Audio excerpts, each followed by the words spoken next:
The drops hit the window as I say these words, rhythmic and persistent, as if trying to tear away an echo of the past that never ceases to resonate in my mind. There are things that rain cannot wash away, scars that do not fade even with time. It's been 20 years since my world fell apart, since everything I knew and loved was ripped from me. Now, though I am free, my life is still teetering between what I was and what injustice forced me to be.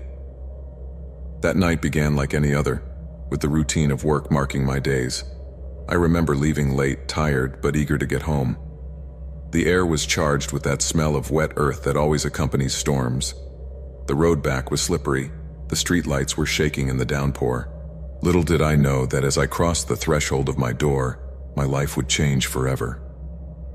As I entered, silence struck me. It was strange. There was always something in the house that broke the silence. The radio on, the sound of running water, the sound of Elena's footsteps. But that night there was nothing. An eerie emptiness filled the rooms, as if the house itself knew what had happened. I climbed the stairs with a heavy feeling in my chest that I couldn't explain. And then I saw her. Elena lay at the foot of the stairs, motionless, her head at an impossible angle. There was blood, so much blood, spreading on the floor like a dark river that kept growing. My legs faltered, and time seemed to stand still. I ran to her, screaming her name, hoping for some sign of life. Her skin was cold, the texture of her blood-soaked hair still etched in my hands. That was the moment I knew, deep inside me, that I would never hear her laugh again, that I would never see her smile again. I called the police with trembling hands. When they arrived, they took everything, my testimony, photos of the scene, even a piece of my life. At first they said it looked like an accident.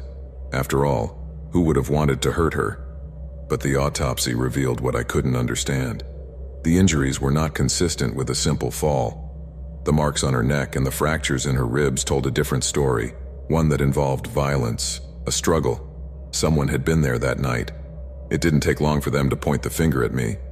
Who else could have had access to the house? Who else had such a close relationship with her? The questions went on and on. They grilled me to exhaustion, looking for contradictions in my story. Why were you late? Did you have any recent arguments? Was there tension in the marriage? My answers seemed to matter little. The officers' looks, filled with suspicion, made me feel guilty even before the trial began. And when the trial finally came, it was a circus. Friends I thought close stood before the court and talked about me as if they had never met me. They described an aloof husband, prone to temper, someone who held grudges. Every word was a dagger. The prosecution painted a picture of a jealous and controlling man, unable to accept his wife's professional successes. It didn't matter that none of it was true. The circumstantial evidence seemed to speak for itself. The judge handed down the sentence, 25 years in prison. My life stopped that day. Watching the cell doors close was like feeling that I was being buried alive. Inside those walls, time does not pass. Days and nights blend into a monotonous routine. I had only my thoughts, and they always came back to that night. Who had done it? Why? How had I not seen it coming? Eventually, everything I knew disappeared. My parents died while I was in prison, taking with them the last vestige of warmth I had left. Friends stopped visiting, one by one, unable to cope with the weight of the stigma. Even my own memories of Elena began to fade, replaced by images of that last night. It wasn't until 2 decades later that the truth came out. It was a retired detective, one of the few who never stopped believing in my innocence. He had continued to investigate, sifting through forgotten evidence in the archives. One day he found something that everyone else had overlooked. A fingerprint, almost imperceptible, on the staircase banister. It belonged to a man who had recently been arrested for a burglary under similar circumstances. The man, a former maintenance worker, had been at our house weeks before Elena's death.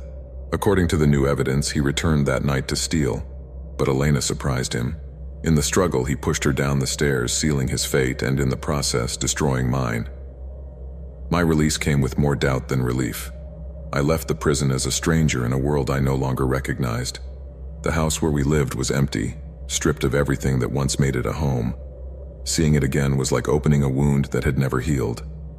The staircase was still there, now dusty and forgotten, as if time had also decided to leave it behind.